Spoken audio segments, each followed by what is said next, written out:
All right, welcome back. We've been in the middle of lecturing and through this process. We previously learned how to draw Lewis structures, so that's done. We know how to draw Lewis structures, but we're trying to work up to figuring out some predictions about a molecule's properties. Is it going to have a higher boiling point or a lower boiling point, etc.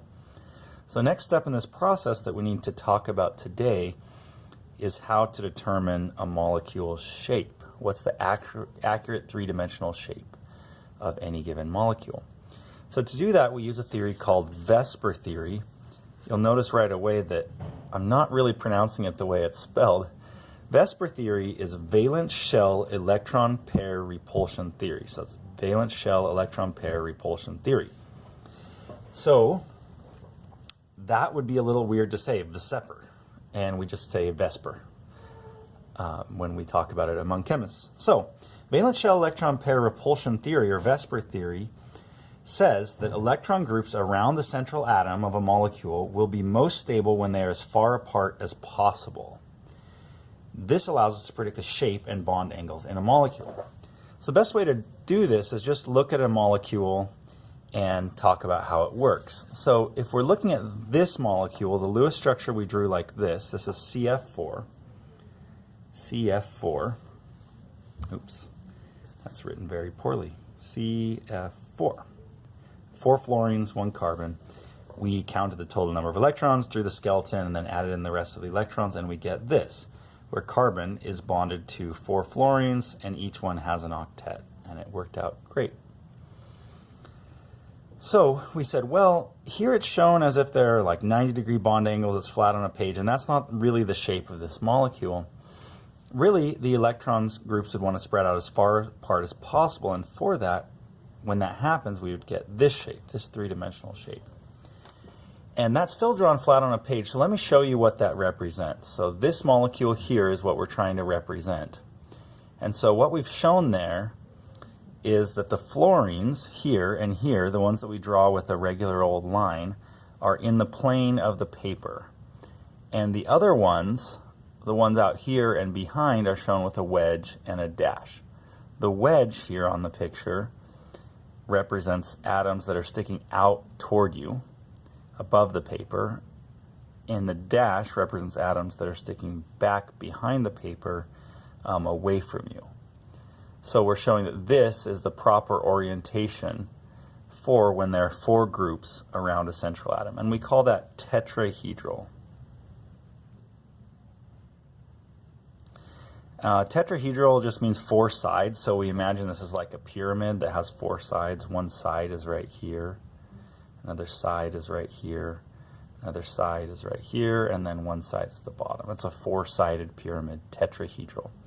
But a lot of times people just think tetrahedral is 4 things attached, 4 groups of electrons around the central atom spread out in this arrangement. The bond angles here then are quite a bit more favorable than they were in this original. It looked like these electrons in this original one over here looked like they were only 90 degrees away from each other. And here we get bond angles of 109.5 degrees. So that's quite a bit further away from each other, which makes sense because the electron pairs are repelling each other. So this is the one for 4 groups of electrons. What happens if it's a different number of groups of electrons? So it's possible to have up to 6 groups of electrons around a central atom. So here are the possible solutions for other things. And if we read this chart, it's important to sort of understand what we're seeing. We're saying there's an atom here in the middle attached to atoms somehow out here on the side. So if there were 2, just 2, the way they would spread themselves out is linear. If there were 3, there would be an atom in the middle attached to some atoms around the outside, whatever they are. That would be trigonal planar. And we'll just go across the top first and I'll explain these ones down here in a second. If there were 4, there'd be an atom in the middle attached to 4 atoms out here. And that's the tetrahedral one. That's the one we saw. If there were 5, there'd be an atom in the middle attached to 5 atoms out here, which would be what we call trigonal bipyramidal. Or some people pronounce it trigonal bipyramidal. I hate that, but that's actually also a correct pronunciation. Here's octahedral, where there's an atom in the middle, and that's if there's 6 electron regions attached to 6 other things.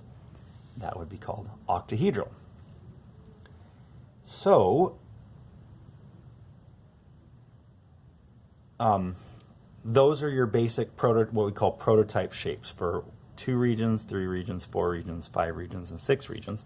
The bond angles in each of these are, for the most part, relatively easy to spot. In a linear one, the bond angle is 180 degrees. That's pretty easy to see. In a trigonal bipyramidal, there you're splitting up your circle into 3 angles. It's a trigonal planar. Trigonal planar is flat. You're splitting it up into 3 regions, so those are each 120 degree bond angles. We already said the tetrahedral one. It's a little harder to figure out, but we already talked about that. That's 109.5 degrees. Trigonal bipyramidal, you might want to take the time to build this for yourself or look at some pictures online. The bond angles here are 90 degrees when you're going vertical up to the axial positions, but around the center, so if you're going from this to here or here to here, those are 120 degree angles. So think of a trigonal bipyramidal as being a trigonal planar around the center. This one, and this one are trigonal planar around the center. And then sticking vertically out, there are 2 other atoms attached in a linear fashion, sticking vertically out of the atom that are perpendicular to the ones around the center. And the last one is octahedral, and all of the bond angles in an octahedral are at 90 degrees. These are coming out essentially on the axes, on the X, Y, and Z axes. So everything is at 90 degrees. So that's that. So if an atom has only, a central atom has only atoms attached, you can just see how many atoms are attached, and that's the arrangements they could take. But if one had a lone pair of electrons attached, then we would say something a little different. So go back to this atom here and imagine this was not CF4 like we have right now. We've been modeling CF4, but imagine if it was CF3 negative. So CF3 negative would look like this in its Lewis structure, where it's connected to 3 fluorines, which would each have their lone pairs of electrons. But then carbon would itself have an extra lone pair of electrons. So imagine that the same way, except it just has 1 less fluorine attached, like this. This bond here that's not actually attached to anything represents that lone pair of electrons down there. So the arrangement would be the same, the exact same, because there's still 4 different groups of electrons around it. So what would you call this particular shape? Well, we could still call it tetrahedral, and we still will. We would say that it's electron shape, the electrons around it, or electron geometry, is tetrahedral. Still, because it still has 4 groups of electrons around it. So we're still following the tetrahedral pattern. But we want to have some way of distinguishing that one of those is not actually another atom it's connected to, but is just a lone pair of electrons. So that's what these shapes down here are for. So we would say the molecular shape, or the shape of the molecule where the atoms are attached, is this one down here, which we call trigonal pyramidal. So it's part of the tetrahedral group. It still has an overall tetrahedral shape, but that lone pair of electrons on top of the atom, right here, is not actually connected to another atom, so what's left is a shape we call trigonal pyramidal. And within that as well, you can get a bent. That would be if 2 of the groups were lone pairs of electrons like this. We would say the shape of the molecule, the shape of the atoms left, is a bent configuration. That would be right here. And these within that column would always have the same angles as their prototype shape, with maybe slight variations depending on the sizes of things attached, etc. All right, so that's basically it. That's valence shell electron pair repulsion theory. So again, that molecule, I didn't write it in, but the electron shape of this molecule that we drew down there was tetrahedral. The molecular shape is trigonal pyramidal.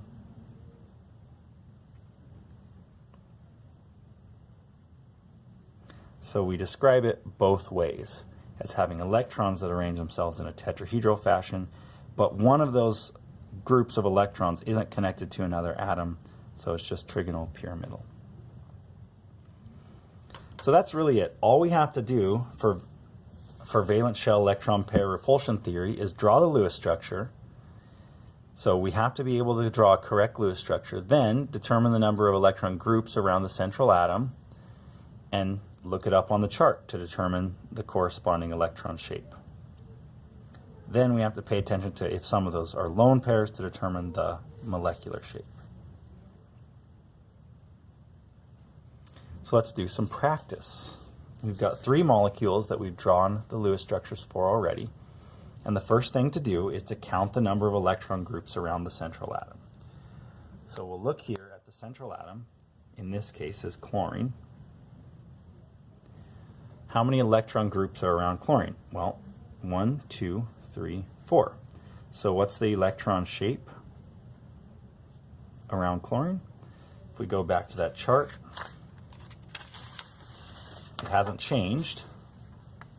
The electron shape of 4 groups is still tetrahedral.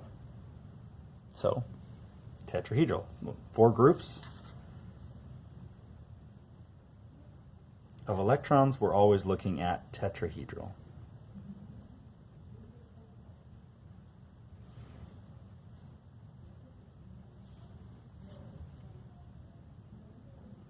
What about the molecular shape?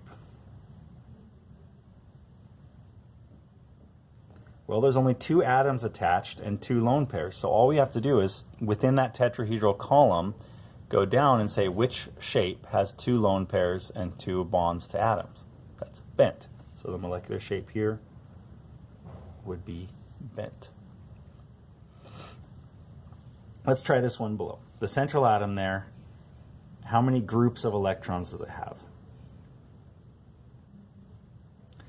Well, one thing we didn't talk about here is that a double bond or even a triple bond only counts as one group of electrons.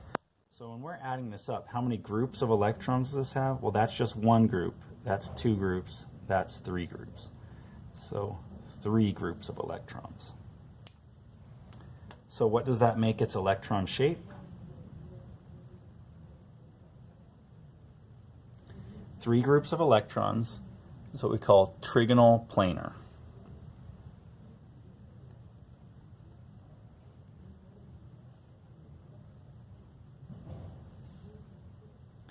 The molecular shape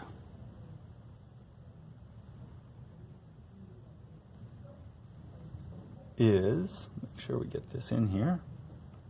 The molecular shape then is within this column, but we have 1 lone pair and 2 bonding groups. So the one with 1 lone pair is called bent.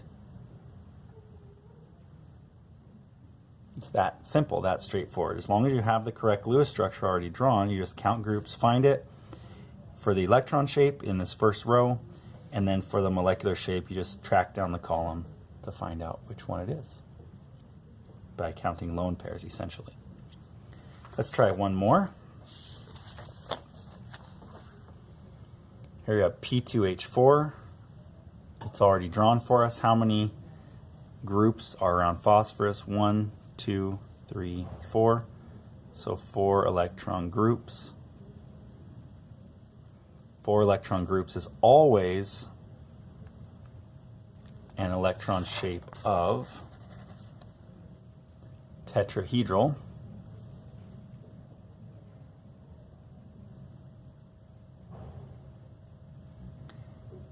And then a molecular shape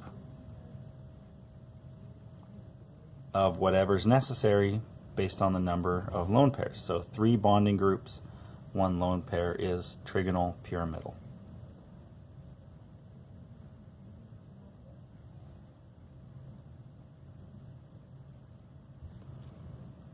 And that's it. That's how you do VSEPR theory.